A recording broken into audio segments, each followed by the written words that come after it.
میں نے سنا ہے کہ لڑکیوں پر نظر رکھنے والا برا آدمی ذرا دیر سے ہی بوڑھا ہوتا ہے، کیونکہ ہر حسینہ کو دیکھ کر اس کا دل زور زور سے دھڑکتا ہے اور اس سے اس کے دل کی تمام شریانیں کھلی رہتی ہیں۔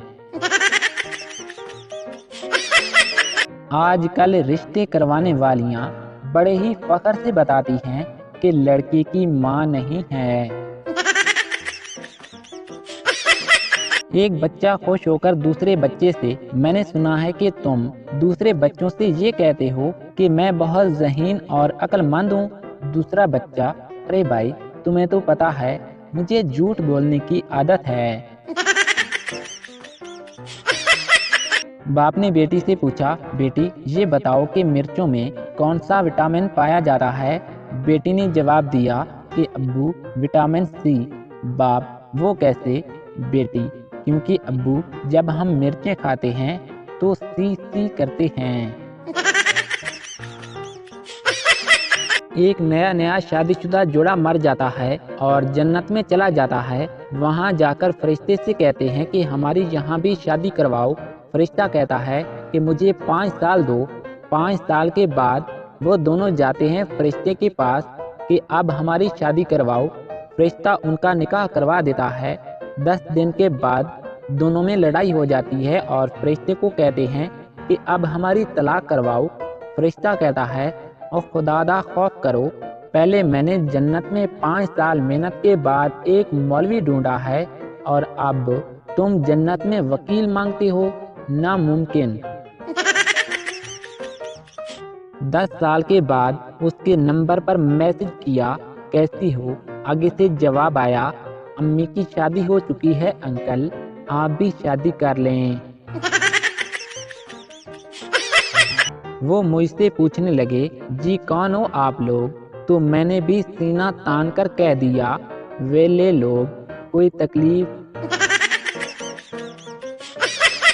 ایک دیہاتی کے پاس ایک انگریز بطور مہمان ٹھہرا۔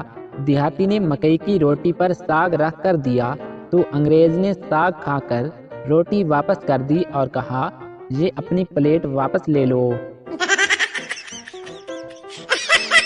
ایک دفعہ چند لڑکوں کا ایک انگریز سے سامنا ہوا۔ ایک لڑکے نے انگریزی میں باتیں کرنا شروع کی۔ انگریز نے اسے تھپڑ دے مارا تو دوسرے لڑکوں نے مارنے کی وجہ پوچھی تو انگریز نے جواب دیا، اس کو اس لیے مارا ہے کہ اسے اتنی انگریزی آتی ہے، لیکن پھر بھی یہ امریکہ نہیں آتا۔ بیٹا باپ سے، ابو میرے سینگ کیوں نہیں ہیں؟ باپ، کیوں بیٹے؟ بیٹا، کیونکہ ماسٹر صاحب کہتے ہیں کہ تم تو اللہ میاں کی گائے ہو گائے۔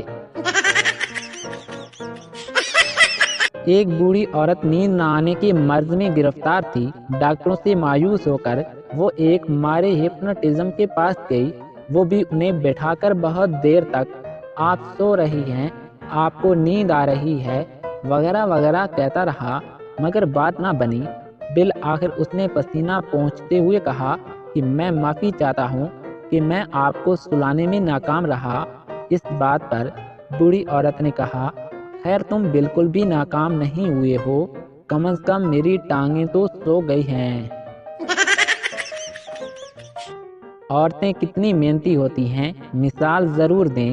عورتیں بہت محنتی ہوتی ہیں، اس کا اندازہ آپ اس بات سے لگائیں کہ 100 میں سے صرف 12 عورتیں ہی قدرتی حسین ہوتی ہیں، باقی اپنی محنت سے۔ استاد پپو سے، بیٹا یہ بتاؤ کہ سورج سے ہمیں کیا فائدہ ہوتا ہے؟ پپو، جناب سورج کا ایک فائدہ تو یہ ہے کہ اس کی وجہ سے ہمیں 3 مہینوں کی چھٹیاں ملتی ہیں۔ استاد پپو سے، وہ گیا اور ایسا گیا کہ بس گیا ہی گیا کا انگریزی میں ترجمہ کرو۔ پپو، ہی وینٹ اور ایسا وینٹ کہ بس وینٹ ہی وینٹ۔ اکاؤنٹنٹ کی بیوی نے اپنے شوہر سے پوچھا، یہ افراط زر کیا ہوتا ہے؟ اکاؤنٹنٹ بولا، پہلے تمہاری عمر 21 تھی، کمر 28 تھی اور وزن تھا 50 کلو، اور اب تمہاری عمر 40،